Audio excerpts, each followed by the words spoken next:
momento de reflexión con la voz del pastor. Solemnidad del Santísimo Cuerpo y Sangre de Cristo. Lectura del libro del Génesis.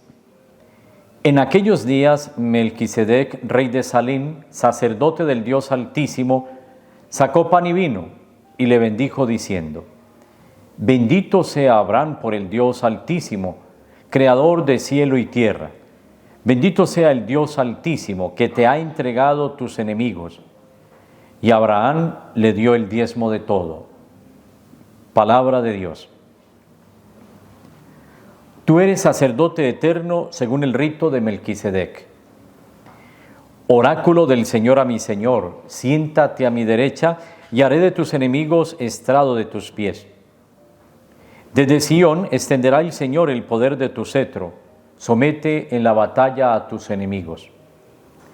Eres príncipe desde el día de tu nacimiento, entre esplendores sagrados. Yo mismo te engendré desde el seno antes de la aurora. El Señor lo ha jurado y no se arrepiente. Tú eres sacerdote eterno, según el rito de Melquisedec. Lectura de la primera carta del apóstol San Pablo a los Corintios. Hermanos, yo he recibido una tradición que procede del Señor y que a mi vez les he transmitido. Que el Señor Jesús, en la noche en que iba a ser entregado, tomó pan y pronunciando la acción de gracias lo partió y dijo: Esto es mi cuerpo, que se entrega por ustedes. Hagan esto en memoria mía. Lo mismo hizo con el cáliz después de cenar, diciendo: Este cáliz es la nueva alianza en mi sangre. Hagan esto cada vez que lo beban en memoria mía. Por eso, cada vez que comen de este pan y beben del cáliz, proclaman la muerte del Señor hasta que vuelva. Palabra de Dios. Secuencia. He aquí el pan de los ángeles, hecho viático nuestro, verdadero pan de los hijos, no lo echemos a los perros. Figuras lo representaron. Isaac fue sacrificado, el cordero pascual inmolado, el maná nutrió a nuestros padres. Buen pastor, pan verdadero, oh Jesús, ten piedad, apaciéntanos y protégenos, haz que veamos los bienes en la tierra de los vivientes. Tú que todo lo sabes y puedes, que nos apacientas aquí siendo aún mortales, haznos allí tus comensales, coherederos y compañeros de los santos ciudadanos. Lectura del Santo Evangelio según San Lucas. En aquel tiempo, Jesús hablaba a la gente del reino y sanaba a los que tenían necesidad de curación. El día comenzaba a declinar. Entonces, acercándose los 12, le dijeron: Despide a la gente, que vayan a las aldeas y cortijos de alrededor a buscar alojamiento y comida, porque aquí estamos en descampado. Él les contestó: Denles ustedes de comer. Ellos replicaron: No tenemos más que 5 panes y 2 peces, a no ser que vayamos a comprar de comer para toda esta gente, porque eran unos 5,000 hombres. Entonces dijo Jesús a sus discípulos: Hagan que se sienten en grupos de unos 50 cada uno. Lo hicieron así y dispusieron que se sentaran todos. Entonces, tomando él los 5 panes y los 2 peces, y alzando la mirada al cielo, pronunció la bendición sobre ellos, los partió y se los iba dando a los discípulos para que se los sirvieran a la gente. Comieron todos y se saciaron y recogieron lo que les había sobrado, 12 cestos de trozos. Palabra del Señor. Gloria a ti, Señor Jesús.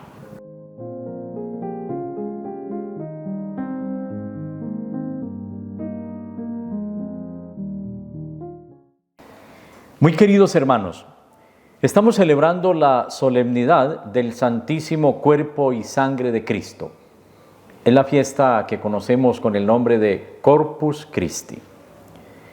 Hemos escuchado estas hermosas lecturas que nos hablan precisamente de esa celebración de amor, de ese milagro de amor, de esa fuente y culmen de la vida cristiana que es la Eucaristía. En la primera lectura del libro del Génesis aparece el rey y sacerdote cananeo Melquisedec, Ustedes escucharon en el Salmo, tú eres sacerdote eterno según el rito de Melquisedec.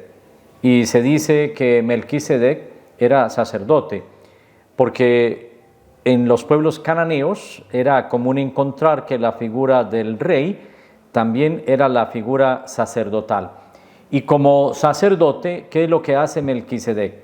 Saca el pan y el vino y los bendice, diciendo, bendito sea Abraham por el Dios Altísimo.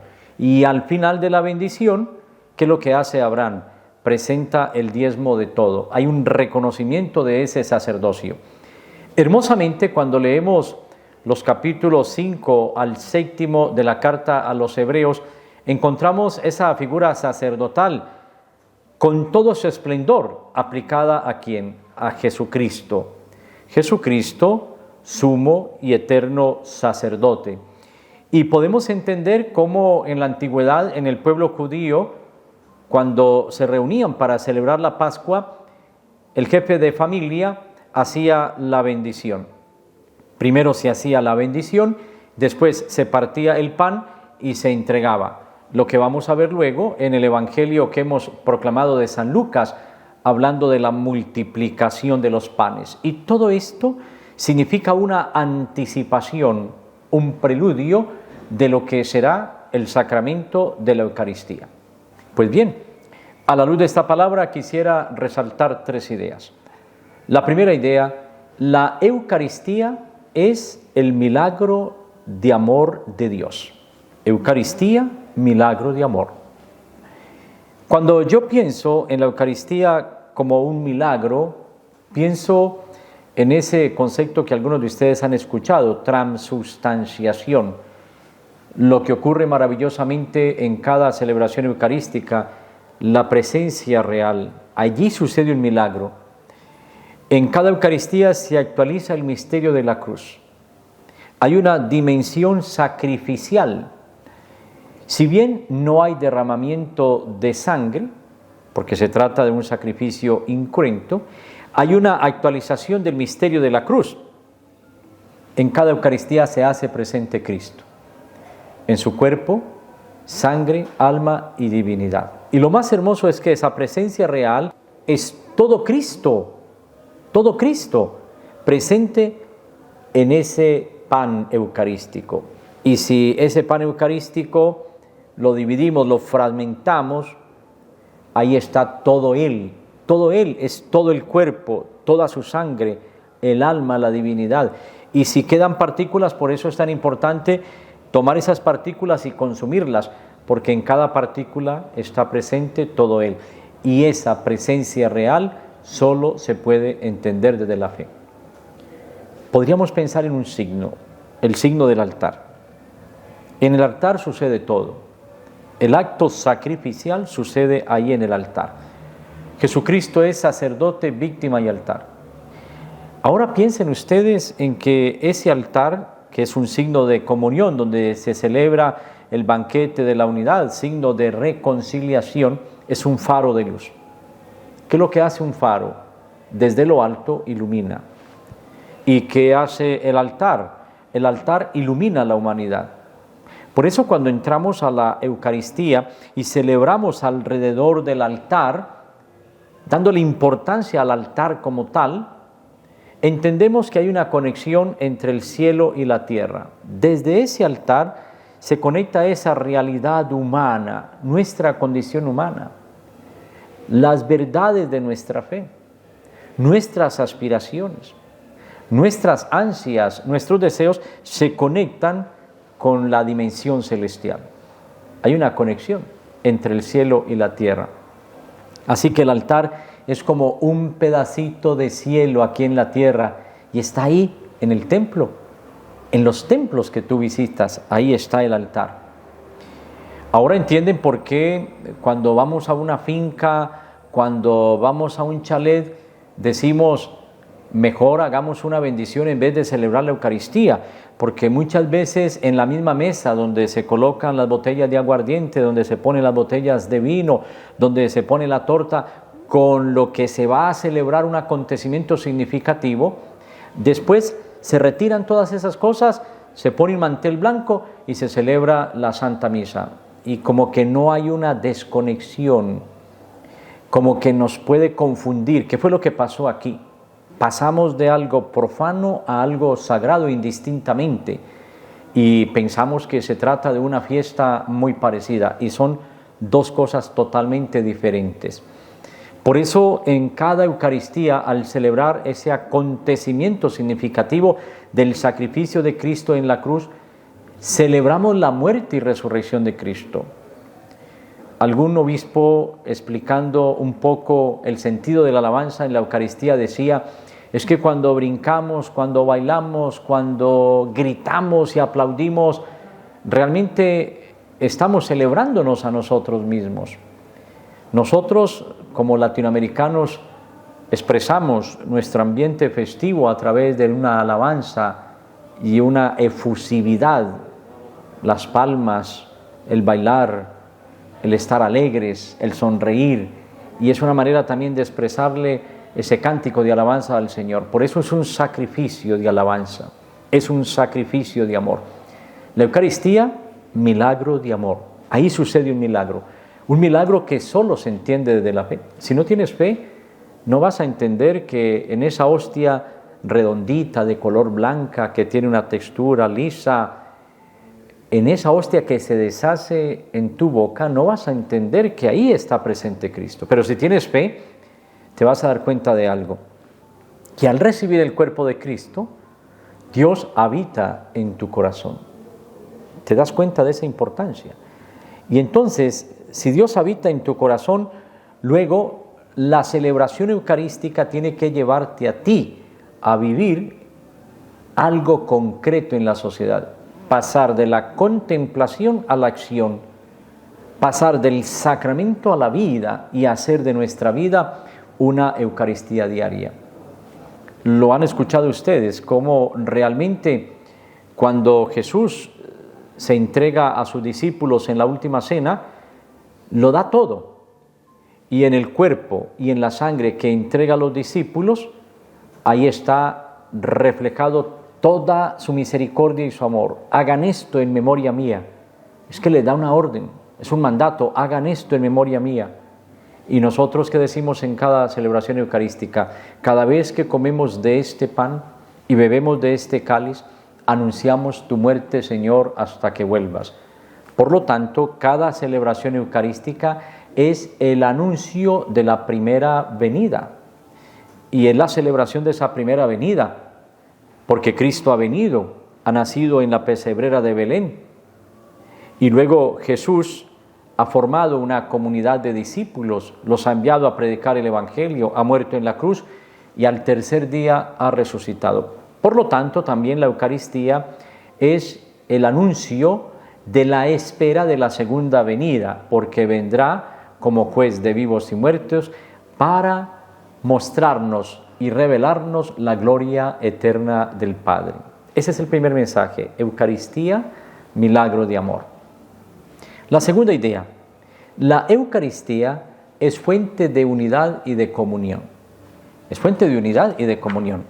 Quisiera invitarles a pensar en el Evangelio que hemos proclamado de San Lucas en el capítulo 9. Comienza diciendo: Jesús hablaba a la gente del reino y sanaba a los que tenían necesidad de curación. Hay ahí un germen de esa iglesia fundada por Cristo. El día comenzaba a declinar. Los discípulos estaban cansados. Jesús se retira a descansar con los discípulos, pero lo buscan, lo quieren tener cerca. Y los discípulos le dicen a Jesús: despide a la gente porque ya está muy tarde, porque no hay pan para esta gente y estamos en descampado. ¿Y qué les dice el Señor? Denles ustedes de comer. Vemos aquí algo bien interesante, y es la acogida que Jesús da a la comunidad. La acogida es posible cuando en el corazón hay una ansia profunda de unidad. Y ya Jesús nos lo había enseñado en el Evangelio, que la unidad es el distintivo de ese amor entre nosotros, hombres y mujeres. El distintivo del amor, que todos sean uno para que el mundo crea. Y de esa manera comprendemos la unidad que hay en la Trinidad y cómo esa unidad la tenemos que evidenciar en nuestras relaciones comunitarias, en nuestras relaciones fraternas. Jesús, en vez de tomar distancia de la comunidad, entiende el dolor de la comunidad, entiende el sufrimiento de la comunidad, entiende que han venido a buscarle porque quieren escucharle, porque quieren que haga milagros, porque quieren que los cure. Y entonces Jesús le dice a los discípulos: denles ustedes de comer. Los discípulos dicen: no tenemos más que 5 panes y 2 peces. Pero desde ahí volvemos otra vez a la alusión de la Pascua judía. ¿Qué es lo que hace Jesús? Hace la bendición y luego de bendecir entrega el pan y los peces a los discípulos para que ellos se lo repartan a la gente que están sentados en el suelo. Pues lo mismo sucedió en la última cena. Jesús hizo la bendición, partió el pan: hagan esto en memoria mía. ¿Y saben lo que eso significa? También nosotros lo hacemos en nuestra vida ordinaria. Cuando vamos a comer los alimentos, bendecimos los alimentos, le damos gracias al Señor por el pan de cada día, y así rezamos en el Padre Nuestro: danos el pan de cada día. Aquí hay una acogida, pero también hay una acción de gracias. Y en esa acción de gracias, ¿cuántos son los panes? Son 5 panes. ¿Cuántos son los peces? Son 2 peces. 5 y 2 son 7. Es el número de la perfección. Es decir, que lo que Dios hace es realmente perfecto. Ahora, se trata de 2 peces, es la dualidad. El que hace el milagro es Jesucristo, verdadero Dios y verdadero hombre. Verdadero Dios y verdadero hombre. Y al final recogen 12 cestos llenos, pero se saciaron. Recogieron todo lo que les había sobrado. Y ese número 12 es el número de la plenitud. Pero el número 12 representa a las 12 tribus de Israel, a los 12 apóstoles, las columnas talladas sobre las cuales ha sido edificada la iglesia. Por lo tanto, aquí hay un misterio de unidad. La Eucaristía es ese misterio de unidad, es el misterio de la comunión, que no se agota simplemente en recibir el cuerpo de Cristo, sino que tiene que llevarnos a una transformación total del corazón para que haya una fecundidad espiritual y apostólica profundas, de manera que en nuestro trato con los demás esa comunión sea real, una comunión que despierta la solidaridad, una comunión que fortalece la fraternidad, una comunión que me lleva a servir al hermano incondicionalmente, una fraternidad y comunión que se expresa también en el dar la vida por los demás, como Cristo dio la vida por ti y por mí en la cruz. ¿Entienden? La Eucaristía, fuente de unión y de comunión. Y finalmente, una tercera idea: la Eucaristía es fuente y culmen de la vida cristiana. ¿Eso qué significa? Que todo parte de la Eucaristía, pero todo tiende a ella. La palabra Eucaristein significa acción de gracias. Así que en cada Eucaristía le damos gracias a Dios por la vida, por la vocación, por los dones que el Señor nos ha dado, por las bendiciones con que el Señor nos bendice cada día. En cada Eucaristía también desde nuestro corazón brotan las súplicas, y por eso le pedimos al Señor que nos ayude, que nos fortalezca para soportar las dificultades de la vida. En cada Eucaristía le pedimos perdón al Señor. En el acto penitencial le decimos al Señor que perdone nuestras fragilidades, que perdone nuestras debilidades. Pero antes de la comunión también reconocemos que el Señor nos da su paz. La paz les dejo, mi paz les doy. Y después viene ese momento tan importante, recibiendo a Jesús en la boca, para que habitando Él en nuestro corazón, nos lleve a convertirnos en criaturas renovadas por la fuerza de su amor. Así que la Eucaristía es fuente y es culmen de la vida cristiana. Alguien comparaba el misterio de la Eucaristía, lo comparaba con una fuente inagotable en donde esa agua jamás faltaría, porque si falta esa agua o si se estanca esa agua se llena de lama, el agua corre permanentemente. Santa Teresita dice que muchas veces nosotros vamos a beber de esa fuente, queremos beber de esa agua, de esa agua que es un agua cristalina, queremos beber de Cristo, que es la fuente de agua viva. Pero nos pasa que muchas veces, queriendo acercarnos a Él, vamos hacia Él, y cuando estamos llegando al pozo, nos arrepentimos y preferimos seguir nuestra vida y otro rumbo diferente, y no alcanzamos a llegar a la fuente. Eso nos puede pasar. Cuando pensamos en el altar y cómo desde ese altar se despliegan tantas gracias para hombres y mujeres de hoy, decimos que el altar también representa la mesa. En la casa nuestra tenemos una mesa que llamamos comedor. Es lo más parecido tal vez a ese altar de un templo. Y ahí en ese comedor compartimos en familia. La diferencia es que en el altar realmente compartimos un solo alimento, que es Cristo. Cristo se nos da en forma de comida y de bebida. Pero alrededor del altar se vive la unidad. Alrededor de la mesa en la familia se debiera vivir la unidad.